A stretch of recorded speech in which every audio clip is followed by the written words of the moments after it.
মালদায় ফের চলল গুলি। এবারে রাজ্যের প্রাক্তন মন্ত্রী তথা বিধায়ক সাবিত্রী মিত্রের বাড়ির অদূরে পরপর চলল 2 রাউন্ড গুলি। গুলিবিদ্ধ এক ব্যক্তি মালদার ইংরেজবাজার পৌরসভার 13 নম্বর ওয়ার্ডের সদরঘাট পুরাটুলি এলাকার ঘটনা। গুলিবিদ্ধ ব্যক্তির নাম বিপ্লব ঘোষ। পুলিশ ইতিমধ্যেই এই ঘটনায় 4 জনকে আটক করেছে। তবে মূল অভিযুক্ত উত্তম মণ্ডল এই ঘটনার পর থেকে পলাতক। জানা গেছে গতকাল হোলির রাতে বিপ্লব ঘোষ বাড়ি থেকে বেরিয়ে বাজার করতে যাচ্ছিল। ঠিক সেই সময় তিনি দেখতে পান একদল যুবক ঝামেলা করছে। কি হয়েছে বলতে গিয়েই নেমে আসে বিপদ। এরপরই বন্দুক বের করে উত্তম মণ্ডল পরপর 2 রাউন্ড গুলি করে বলে অভিযোগ। বাম হাতে গুলি লাগে বিপ্লব ঘোষের। এই ঘটনার পর এলাকায় মোতায়েন করা হয়েছে পুলিশ। অন্যদিকে এই প্রথম এলাকায় এই ধরনের ঘটনা ঘটায় এলাকার মানুষ আতঙ্কিত। এলাকাবাসীদের অভিযোগ, এখানে বহিরাগতদের আনাগোনা বাড়ছে। রাত হলেই নেশার আখড়া বাড়ছে। তারা আতঙ্কে আছেন। পুলিশ প্রশাসন কোনো ব্যবস্থা নিচ্ছে না। দুদল মিলে গন্ডগোল হচ্ছিল, কোন দল সেটা আমার জানা নেই। আমি ওখান থেকে বাজার করতে যাচ্ছিলাম, তো আমি ওদেরকে জিজ্ঞেস করলাম কী হয়েছে রে ভাই। ওরা 2 রাউন্ড গুলি বাইর করে মদ্যপ অবস্থায় ছিল এবং বহিরাগত কিছু ছেলে পেলে ছিল। বহিরাগতদের এখানে প্রচুর আড্ডা আছে এবং মদ্যপ অবস্থায় আছে। আমাদের যে প্রশাসন আছে সেরকম কোনো ব্যবস্থা নাই না, নিলে আজকে এটা হতো না।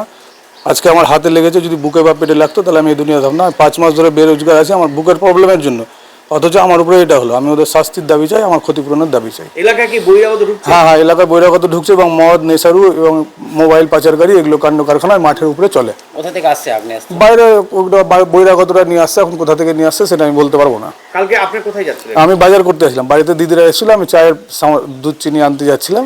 হঠাৎ করে 2 রাউন্ড গুলি চালানো আপনি কি প্রতিবাদ কিছু? না, আমি প্রতিবাদ কিছু করি না। আমি ওখান থেকে নর্মালি যাচ্ছিলাম, একদম মেন রাস্তার উপরে হচ্ছিল, তো ওখান থেকে আমাদের যাওয়ার রাস্তা। আপনার কোথায় গুলি লেগেছে? আমার হাতে লেগেছে, বাঁ হাতের লেফট হ্যান্ডে গুলি লেগেছে। গুলি কি বেরিয়ে গেছে? হ্যাঁ, গুলি এই পার দিয়ে লেগে ওপার দিয়ে বেরিয়েছে, হাড় ভেঙে গেছে, যেটা এখন প্লেট বসাতে হবে। আপনি কাউকে চিনতে পেরেছেন? হ্যাঁ, যে মেরেছে আমি তাকে চিনতে পেরেছি। ওর নাম হচ্ছে, ভালো নাম উত্তম মণ্ডল, ডাক নাম বল্ল। কি হয়েছিল কালকে? কালকে এখানে গন্ডগোল হয়েছে, এরকম গুলি ফায়ার হয়েছে। আমরা তো জানি না, আমরা ঘরে ছিলাম। তারপরে আমার একটা পুতনি কাঁদতে কাঁদতে এসে, তখন আমরা বেরিয়েছি। তখন দেখছি আমার এই ছেলেটা বাইরে বসে আছে। তখন আমরা কান্নাকাটি করছি। তারপরে এইভাবে গন্ডগোল হতে হতে তারপরে সব ছুটাছুটি করছে লোকজন, দিয়ে আমরা এটুটাই দেখলাম। হঠাৎ কি দেখলেন? আমরা তো শুনলাম যে এরকম ব্যাপার, এখানে ঝড়াঝাটি হয়েছে, এই সব নাকি সব গুলিগালা চলেছে, এইসব ছোটো ছোটো ব্যাপার নিয়ে গুলিগালা চলেছে। পরিবেশের অবস্থা খুব একটা ভালো নাই। পরিবেশ খুব আমাদের এইখানকার পিছনে আমাদের এই পাড়ার পরিবেশটাও খুব একটা ভালো জায়গায় যাচ্ছে না। মানুষ ভিতর থেকে খুব আতঙ্কিত আছে, যারা বাচ্চা কাচ্চা নিয়ে সংসার টংসার করছে, পরিবার নিয়ে, ওরা বলতে পারে না, মুখ খুলতে পারে না, কিন্তু খুব প্রবলেমে আছে, খুব অসুবিধার মধ্যেই আছে। কেন গুলিটা কেন চললো? কোনো গন্ডগোল?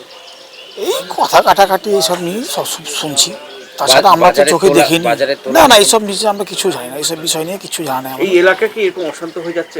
না, এরকম ছিল না কোনোদিন। খুব ভালো পাড়া ছিল, ভালো এলাকা, খুব সুন্দর পরিবেশ, ভালো।